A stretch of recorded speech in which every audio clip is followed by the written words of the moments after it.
मेरी सास कब की मर चुकी थी। ससुर जी का राज जानने के लिए एक रात मैं उनके कमरे में छुप गई। फिर ससुर जी ने जो किया, हे भगवान, जब मैंने पहली बार वह दिल दहला देने वाली चीज़ों की आवाज़ सुनी तो मैं पूरी तरह से घबरा गई थी। मैं गहरी नींद से घबरा कर उठी, बैठी और चीखने चिल्लाने की आवाज़ें पूरी हवेली में गूंज रही थी। उस समय मेरे कमरे में बहुत अंधेरा था। मैं हाथ टोलते हुए साइड टेबल का लैंप जलाया। मैंने घड़ी की तरफ देखा तो रात के 1 बज रहे थे और चीख पुकार की आवाज़ें पूरी हवेली में गूंज रही थी। मैं हैरान थी कि मेरी बगल में लेटे मेरे पति रोहन अभी गहरी नींद में सोए हुए थे। इतने शोर में उन्हें नींद कैसे आ सकती थी। कल ही तो मैं रोहन की दुल्हन बनकर इस घर में आई थी। मेरी शादी बड़ी धूमधाम से रोहन से हुई थी। मैं बहुत अमीर खानदान की बहू बनी थी। मैं एक अमीर खानदान से थी। मेरे सास ससुर कब के मर चुके थे। जेठ जी बहुत देख रेख वाले इंसान थे। उनके व्यवहार को अच्छी तरह से जानती थी। मेरी रोहन से लव मैरिज की शादी थी। हमने एक दूसरे को शादी के लिए खुद ही पसंद किया था और वहीं से हमारी फ़ोन पर बातें होना शुरू हो गई। हम दोनों ही अमीर ख़ानदान से थे, इसलिए किसी को इस रिश्ते पर एतराज़ नहीं हुआ। मेरी शादी की पहली रात थी। उस रात मैंने हवेली में चीखें सुनी थी। एक लड़की की चीखों की आवाज़ थी, जैसे वह अपनी मदद के लिए किसी को पुकार रही हो। पहले तो मैंने सोचा कि कमरे में बाहर जाकर देखूं कि आवाज़ें किसकी है, कौन है जो इस वक्त इस तरह तेज़ आवाज़ से चिल्ला रहा है। लेकिन मैं एक दिन की दुल्हन थी तो यूँ कैसे मुंह उठाकर बाहर कमरे से निकल सकती थी। आधा घंटा की आवाज़ें गूंजती रही। उसके बाद चीखें शांत सी हो गई। मुझे रोहन की नींद को देखकर बड़ी हैरत हो रही थी। वह इतने शोर में कैसे सो सकते थे। लेकिन कुछ देर के बाद आवाज़ें आनी बंद हो गई थी, जैसे कभी शोर हुआ ही ना हो। मेरा दिमाग बार बार लड़की की तरफ जा रहा था। कौन थी वो लड़की और क्यों चिल्ला रही थी। अब तक तो शोर मच जाना चाहिए था। मुझे कुछ डर सा महसूस होने लगा था, क्योंकि जहाँ ये हवेली बनी हुई थी वहाँ चारों तरफ के जंगल ही जंगल था। गाँव तो 3-4 मील दूर पर था। मैं कुछ दिनों के लिए गाँव आई थी, क्योंकि मुझे रहना तो शहर में ही था। शादी से पहले ही यह बात तय हो गई थी। शहर में भी इन लोगों का बंगला बहुत खूबसूरत बना हुआ था और हवेली में तो ना जाने कितने कमरे थे। यहाँ बगीचा भी बहुत बड़ा बना हुआ था। मुझे तो इस हवेली में घुसते ही किसी महल जैसा लगने लगा था। मैं तो हवेली पर थोड़ी ही नज़र डाली थी। मेरा कमरा फूलों और कैंडल से सजाया हुआ था।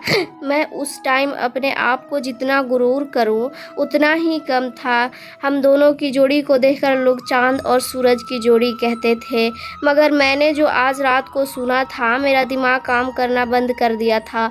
ना जाने कब सोचते सोचते मैं नींद की वादियों में सो गई। सुबह रोहन प्यारी सी मुस्कान लिए हंसकर जगाने लगा। उठ जाओ मैडम जी, सुबह हो गया। यह दिल्ली नहीं है जो आराम से चादर तान के सो रही हो। मैं धीरे धीरे आंखें खोली तो वह उठ चुका था और कपड़े निकाल रहा था। रोहन मुझसे कहने लगा कि तुम्हारा कपड़ा ड्रेसिंग रूम में पड़ा है, वहीं पहनना है, और मुझसे कहकर वॉशरूम में चला गया। मैं उठकर बैठ गई और रात वाली बात सोचने लगी। पहले तो लगा कि शायद मेरी ही कोई बहन थी। मैं बात वहीं सोचते सोचते ड्रेसिंग रूम में चली गई, जो मेरे ही रूम में बना हुआ था। इतना भारी भरकम जोड़ा देखकर मेरी आंखें फटी की फटी रह गई। मैंने फ्रेश होने के बाद बहुत ही मुश्किल से उन कपड़ों को पहना हुआ था। रोहन कमरे से जा चुका था। कुछ लड़कियां मुझसे पूछकर मेरे कमरे में आई और मुझे जेवरात और कपड़े पहनाने लगी। मेरे उसके बाद बारी आती है मुंह दिखाई की। ससुर जी सामने कुर्सी लगाए बैठे हुए थे। उन्होंने मुझे देखा और फिर मेरे पास आए और मुझ पर नोटों की बारिश करने लगे। फिर मुझे बाहर ले जाया गया, जहां गांव की औरतें मुझे देखने के लिए कब से मेरा इंतजार कर रही थी। गर्मी और धूप में कब से बाहर बैठी थी। मेरी तो एक झलक देखने के लिए मेरे ससुर जी कहने लगे कि आज से घर की नई मालकिन यही है। सभी औरतें मुझे नमस्ते करने लगी। थोड़ी देर से ज़्यादा मैं वहाँ रुक नहीं पाई। कड़क धूप ने मेरी जो हालत ख़राब कर दी थी।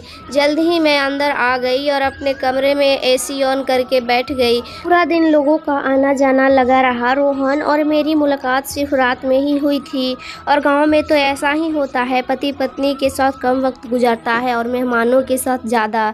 मेरे साथ भी ऐसा ही हुआ। मैं दिन भर के थकान से चूर हो गई थी। बेड पर लेटते ही मुझे नींद लग गई थी। थोड़ी देर बाद मेरे पति रोहन कमरे में आया और बोला, मैं जानता हूँ तुम गाँव के रस्मों रिवाजों से परेशान हो गई हो। मैं थोड़ी देर बाद आँख खोली और थोड़ी मुस्कुरा दी और बोली कि मुझे घुटन होती है ऐसे रहन सहन और ऐसे माहौल में। रोहन, तुम जल्द ही मुझे मुंबई वापस जाने को सोचो। मेरी इस बात से अचानक रोहन के चेहरे का रौनक गायब सी हो गई।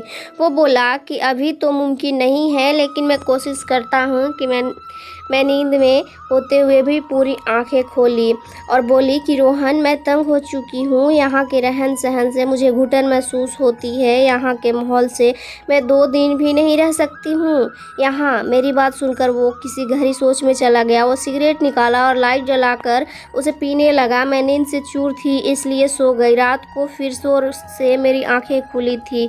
वह किसी लड़की की आवाज़ें थी जो अपनी मदद के लिए, अपने बचाव के लिए पुकार रही थी। मैं तुरंत उठकर बैठी। मैंने रोहन को भी जगा दिया। मैंने कहा, किसी के चिल्लाने की आवाज़ आ रही है, पर रोहन ने नज़रें चुराई और कहने लगा, मुझे यहाँ कोई आवाज़ नहीं सुनाई दे रही है। मैं उसकी यह बात सुनकर हैरान थी। ऐसा मुमकिन कैसे था कि चीखने चिल्लाने की आवाज़ आ रही थी लेकिन रोहन को नहीं आ रही थी। मैंने हैरत से रोहन की तरफ देखा। मैंने कहा कि लड़की की आवाज़ तुम्हें नहीं सुनाई दे रही है? नहीं, मुझे तो कोई भी आवाज़ नहीं सुनाई दे रही है। मुझे नींद आ रही है, मुझे परेशान मत करो। यह कहकर वो फिर से सो चुका था। मेरा डर के मारे बुरा हाल था। क्या ये आवाज़ें सिर्फ मुझे ही सुनाई दे रही थी? मतलब कोई भूत प्रेत है? यह सोचकर मैं डर से कांपने लगी थी कि वजह से मैं रोहन से चिपक के लेट गई। मेरा दिल जोर जोर से धड़क रहा था। अब तो मुझे इस हवेली में एक दिन भी नहीं रुकना था। बहुत डर लगता था। अगली सुबह में ही रोहन से शहर जाने की रट शुरू कर दी। मैंने कहा कि मैं मुंबई वापस जाऊंगी। मुझे डर महसूस हो रहा है। मुझे 2-3 दिन से यहाँ किसी के चिल्लाने की आवाज़ सुनाई दे रही है, जैसे कोई लड़की मदद के लिए पुकार रही है। मैं यहाँ नहीं रह सकती। डर की वजह से ऐसा लग रहा था जैसे मैं अभी अभी रो दूंगी। रोहन मुझे ध्यान से देख रहा था। वह बार बार नज़रें चुरा रहा था। मुझसे कहने लगा कि इस हवेली में ऐसे ही साए हैं। किसी किसी को ऐसी आवाज़ें सुनाई देती है जैसे कि तुम्हें दे रहे हैं, लेकिन उन साए ने कभी किसी को या फिर हमें भी नुकसान नहीं पहुंचाया। वरना क्या मेरी भाभियाँ यहाँ रह सकती थी? मुझे रोहन की किसी भी बात से चैन नहीं मिल रहा था। सुबह नाश्ते के वक्त में पापा जी ने रोहन से पूछा था कि तुम मुंबई वापस कब जा रहे हो। यह सुनकर रोहन का चाय का कप हाथ में ही रह गया था, लेकिन मैं दिल ही दिल में खुश थी कि किसी को तो हमें गाँव से मुंबई भेजने का ख्याल आया। रोहन ने कहा, पापा जो आपका आदेश। रोहन ने बहुत ही मुश्किल से यह बात कही थी। वह पापा से बहुत डरता था कि कहने लगे, आज शाम तक तुम मुंबई जाने की तैयारी करो, वहाँ के काम देखो जाकर। मैं तो खुशी के मारे फूली नहीं समा रही थी। मैंने जल्दी से चाय ख़त्म की और चेयर पीछे खिसका कर खड़ी हो गई। ससुर जी मेरे से कहने लगे कि आज तुमने अच्छे से नाश्ता ख़त्म नहीं किया। तो मैंने कहा कि मुझे बहुत सारा काम था और मुझे मुंबई जाने की पैकिंग भी तो करनी थी। मेरी बात सुनकर पापा जी रोहन को बोलने लगे और कहने लगे, तुमने बहू को यह नहीं बताया कि यह अभी हवेली में ही रहेगी? यह बात मेरे दिल पर लग गई और मैं आश्चर्य से रोहन की तरफ देख रही थी। रोहन बोला, पापा मैं भूल गया था। पापा जी मुझसे कहने लगे, बेटा तुम अब हमारी इज्जत हो और हमारे घर की औरतें हवेली से बाहर कदम नहीं रखती, तुम यहीं रहोगी। यह सुनकर मैं दंग रह गई थी। रोहन ने पहले यह बात मुझे क्यों नहीं बताई? उसने यही कहा था कि कुछ दिन मुझे गाँव में रहना पड़ेगा, फिर वह मुझे अपने साथ मुंबई ले जाएगा। मैं फिर वहाँ से उठकर कमरे में चली गई। मुझे झूठ बोला गया था। कुछ देर बाद ही रोहन कमरे में आया और रोने लगी। मैं कहा, मुझे इस भूत बंगले में नहीं रहना है। तुमने मुझसे झूठ कहा था कि हम मुंबई में रहेंगे। अपने पापा से जाकर बता दो। मेरी बात सुनकर वह मेरे पास आकर बैठकर बहुत ही प्यार से बोला, मैं अभी मुंबई नहीं ले जा सकता, बस तुम कुछ महीने यहाँ रह लो। वैसे भी शुरू में यहाँ की औरतें रहती है, फिर मैं तुम्हें मुंबई लेकर जाऊँगा। मैंने कहा, मैं तुम्हारे बिना यहाँ नहीं रहूँगी। चीखों की आवाज़ मेरी जान निकाल दी है। मुझे बहुत डर लगता है। रोहन मुझसे कहने लगा, तुम चीखों पर ध्यान मत दो, जो भी है वो तुम्हें कुछ नहीं करेगी, यह मैं तुमसे वादा कर सकता हूँ। तुम बस कमरा लॉक रखना और रात को बिल्कुल भी बाहर मत निकलना। कल रात की बातों ने मुझे बहुत ज़्यादा डरा दिया था। मैंने कहा, अकेली रात को इस कमरे में नहीं सो सकती। रोहन कुछ देर तक सोचता रहा, फिर कहने लगा, ठीक है, मैं पापा से कहकर एक नौकरानी का इंतजाम करवा दूंगा। तुम्हारे साथ रात को इस कमरे में सो जाया करेगी, लेकिन तुम बस यह कोशिश करना कि पापा को तुमसे कोई शिकायत ना हो।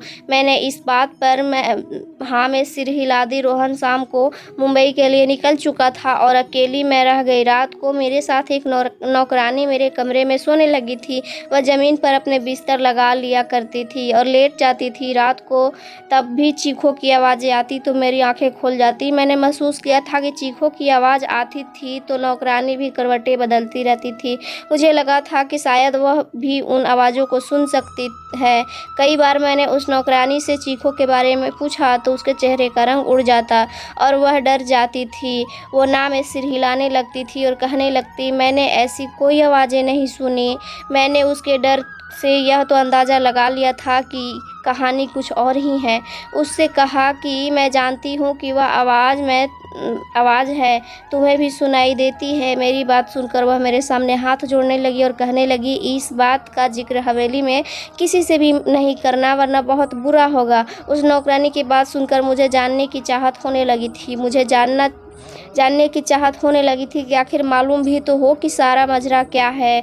क्या मैंने रात को जब वो चीखों की आवाज़ें सुनी तो यह ठान ली कि सच्चाई क्या है, इसका पता लगाकर ही रहूँगी, क्योंकि कहीं ना कहीं मुझे यकीन हो चुका था कि यह मामला भूत प्रेत का नहीं है। रात को चिल्लाने की आवाज़ सुनकर मैं उठ खड़ी हो गई और दबे पाँव अपने कमरे के तेज़ दरवाज़ों के पास गई और धीरे धीरे दरवाज़ा खोला। मुझे वह आवाज़ ऊपर की मंजिल से आ रही थी। मैं धीरे से चलती हुई ऊपर चली गई। वहाँ से वह आवाज़ें मुझे और भी नज़दीक से सुनाई देने लगी थी। जब मैं उन आवाज़ों का पीछा करते हुए आगे बढ़ी तो सामने कमरे को देखकर मेरे होश उड़ गए। वह तो मेरे पापा जी का कमरा था जहाँ से लड़कियों की चीखें की आवाज़ें आ रही थी। मेरे चेहरे का रंग उड़ चुका था। मैं वापस नीचे आ गई और अपने कमरे में आ गई। अपनी बढ़ती दिल की धड़कनों पर काबू पाने लगी कि मेरे पापा जी के कमरे से आ रही थी आवाज़ सुनकर मैं हैरान थी कि दुनिया के सामने कितने बड़े बने फिरते हैं। वहाँ से मैं खुद से बातें करने लगी। मेरे दिल में उनकी बहुत इज्जत थी। मैं उनके बारे में ऐसा सोच भी नहीं सकती थी। मेरी आंखों से आंसू बहने लगे और अपने बेड पर बैठकर रोने लगी। मेरा ससुर औरतों के साथ ऐसा कैसे कर सकता है? गांव वाले तो उनकी बहुत इज्जत करते हैं। फिर यह सब क्या था? यह उनका कौन सा रूप था जो आज मैंने अपनी आंखों से देखा था? मेरी पूरी रात जागते हुए कटी थी, क्योंकि मैं उनके बारे में ऐसा सोच भी नहीं सकती थी। सुबह नाश्ते पर वह उसी तरह बैठे थे। मेरी आंखें देखकर चाय पीते हुए कहने लगे, रोहन ने फ़ोन पर बात नहीं की? मेरी बहू ने तभी आंखें रो रो कर सुझा ली है। उनकी बात पर मैंने कोई जवाब नहीं दिया। वे खुद ही मुस्कुराने लगे। फिर बोले कि रोहन वहाँ बहुत बिजी है, शायद इसलिए फ़ोन नहीं कर पाया होगा। मैं उनकी बात का कोई जवाब नहीं दिया। आज तो उनकी शक्ल देखने का भी मेरा दिल नहीं चाह रहा था। कैसे दुगले इंसान था। दिन में नेक और रहम दिल बना रहता है और रात को यह सोचकर ही मेरा शरीर कांपने लगा था। मैं सोच चुकी थी कि इनका पर्दाफाश करके ही रहूँगी, लेकिन मैं नहीं जानती थी कि मैं अपने लिए कितनी बड़ी मुसीबत खड़ी करने जा रही हूँ। जब मैंने वही आवाज़ें दोबारा सुनी तो मैं फिर से उसी कमरे के बाहर चली गई। कमरे के हॉल में देखने लगी तो वहाँ एक 14 साल की लड़की थी जो गाँव की लग रही थी। उसके चेहरे से साफ पता चल रहा था कि वो अपना दर्द बयां कर रही है। वह हाथ जोड़े अपनी इज्जत की भीख मांग रही थी, चिल्ला रही थी, लेकिन मेरे ससुर जी ने बड़ी बेदर्दी से उसका दुपट्टा उतार कर फेंक दिया था। मैं नहीं देख सकती। मैं वापस पलट आई। कैसे भी करके मैंने वो रात काटी थी। सुबह होते ही रोहन को फ़ोन किया और कहा, तुमने मुझसे इतना बड़ा झूठ बोला। तुमने कहा हवेली में आत्माएं हैं, जबकि ऐसा कुछ भी नहीं है। वह आवाज़ें गांव के उन मासूम लड़कियों की है जो तुम्हारे पिता के हवस की निशानी बनती है। मेरे मुंह से जो आ रहा था मैंने सब रोहन से कह दी। मेरी बात सुनकर वह गुस्से में आ गया और कहने लगा कि अपनी ज़ुबान को बंद रखना, जैसे हवेली के सभी लोग रखते हैं, वरना तुम्हें पापा की ताकत का अंदाज़ा नहीं है। वह तुम्हें जान से मार डालेंगे। रोहन की बात सुनकर जितनी हैरानी हुई उतनी कम थी। मतलब वह अपने पापा के बारे में यह सारी बातें पहले से ही जानता था और वह भी उनसे मिला हुआ था। इन सब में मैंने फ़ोन बंद कर दिया, क्योंकि बुराई होता तो देखकर मैं ऐसे चुप नहीं रह सकती थी। मुझे बस एक सबूत चाहिए था, क्योंकि यहाँ ऐसा कोई नहीं था जो ससुर जी के खिलाफ एक लफ्ज़ भी था, इसलिए मैंने रात होने से पहले ही बीमारी का बहाना बनाया और अपना कमरा लॉक करके अपने कमरे में बंद हो गई थी। मैं जानती थी बूढ़ा कब ऊपर जाता है, इसलिए मैं अपनी पिछली खिड़की से बाहर निकली और पाइपलाइन के सहारे ऊपर की तरफ पहुंच गई। पापा के कमरे के बाहर की खिड़की उस वक्त खुली हुई थी। मैं उस खिड़की के जरिए उस कमरे में पहुंच गई और उस कमरे को किसी दूल्हे के कमरे की तरह सजाया हुआ था। मैं उसी खिड़की के पास एक कोने में छिप गई। रात 1 बजे वो बूढ़ा उस कमरे में आया और अपने सामने सोफे पर बैठ गया। कुछ देर के बाद उसका नौकर शराब की बोतल लेकर आया और सामने टेबल पर रख दिया। मैंने अपने मोबाइल का कैमरा ऑन कर दिया था। कुछ देर के बाद एक 14 साल की मासूम लड़की उस कमरे में आई। वह चिल्ला रही थी, बार बार यह कह रही थी कि उसे घर वालों के पास जाना है। रोहन का बाप उस लड़की को कमरे के अंदर धकेल कर कमरा बंद करके चला गया। रोहन के बाप एकदम आराम से सोफे पर बैठा उस लड़की की बेबसी का तमाशा देख रहा था, जो बहुत ज़्यादा रो रही थी, दरवाज़ा पीट रही थी, अपने बचाव के लिए मदद मांग रही थी। इसकी चीख पुकार हवेली की बेजान दीवारों में गूंज रही थी। वहाँ के लोग इस जुल्म पर बिल्कुल खामोश थे। वह लड़की जब दरवाज़ा बजाकर थक गई तो पापा जी के पास आकर हाथ जोड़ने लगी और कहने लगी, साहब मुझे छोड़ दो, मुझे जाने दो, मैं तुम्हारी बेटी की उम्र की हूँ। मुझ पर तरस खा। उसकी बातें सुनकर मेरे ससुर गुस्सा से लाल हो उठा और उसके बाल पकड़कर कहर भरी नज़रों से देखते हुए बोला, किसी नीच जात की लड़की, तेरी इतनी हिम्मत कि तू मेरे सामने ज़बान चलाए। मैं तुझे बताता हूँ कि मेरे सामने ज़बान चलाने वाले का मैं क्या अंजाम करता हूँ। यह कहकर उसने उस लड़की को बड़ी ज़ोर से ज़मीन पर पटक दिया, फिर उसकी गर्दन पर अपने पैर से मारने लगा। वह लड़की दर्द से बिलबिला उठी थी और मैं यह सब नहीं देख पा रही थी। न जाने कैसे मैंने खुद को काबू में किया। वहाँ खड़ी यह सब कुछ देख रही थी मैं। फिर मेरे ससुर ने उस लड़की को पकड़कर बिस्तर पर बैठाया। अपना सिगरेट जलाकर जैसे ही उसने उसके चेहरे पर लगाया, उस लड़की की चीख के साथ साथ मेरी भी चीख निकल आई। वो तुरंत ही वहाँ से पीछे हटा। मेरी चीख सुनकर वह समझ गया था कि कमरे में उस लड़की के अलावा कोई और भी है। इससे पहले कि वो मुझे ढूंढता मैं उस खिड़की से बाहर निकल गई थी, लेकिन शायद वो मुझे देख चुका था, क्योंकि मैं कोई प्रोफेशनल जासूस तो नहीं थी। एक आम सी लड़की थी। मैं जिस रास्ते से आई उसी रास्ते से नीचे उतर गई थी, लेकिन अपने कमरे के बजाय हवेली के पीछे चली गई। मैं वहीं जाकर छुप गई। मुझे पूरी हवेली में एक हलचल सी महसूस हुई थी। बहुत से कदमों की आवाज़ें सुनाई दे रही थी। मैं एक घनी झाड़ी में छुप गई। बहुत से नौकर टर्च जलाकर मुझे ढूंढ रहे थे। मैं तो सांस लेना ही भूल गई थी। मुझे डर था कि अब मैं पकड़ी जाऊंगी। कुछ देर के बाद नौकर वहां से चले गए।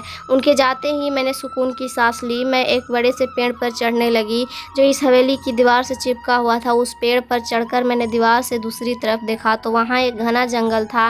मैं वहाँ कूद गई थी। मैं नहीं जानती थी कि मैं उस जंगल को पार करने के बाद कहाँ पहुँच जाऊंगी, लेकिन मैं लगातार भाग रही थी। सुबह तक भागती रही। जैसे ही हल्की हल्की रोशनी हुई मैं सड़क पर पहुंच चुकी थी। उसी वक्त एक बस मुंबई जाने के लिए वहां से गुजर रही थी। मैं उस बस में बैठ गई और पूरे रास्ते भर मैंने अपना चेहरा दुपट्टा से छुपाए रखा। मैंने अपने पापा के दोस्त जो कि IPS ऑफिसर थे उन्हें यह वीडियो दिखा दी। मेरी वजह से उस गाँव के इस घिनौने खेल का किस्सा ख़त्म हुआ और मेरे ससुर के साथ रोहन भी पकड़ा गया था। वो लोग गाँव के कम उम्र की लड़कियों के साथ गलत करके उसे दूसरे देश में बेचते थे और कुछ को मार भी देते थे, और मेरे पति मुंबई से वही काम करते थे, इसलिए वह मुझे अपने साथ नहीं लेकर गए थे। मैंने अब रोहन से तलाक ले लिया था, क्योंकि मैं ऐसे इंसान के साथ ज़िंदगी नहीं गुजार सकती थी।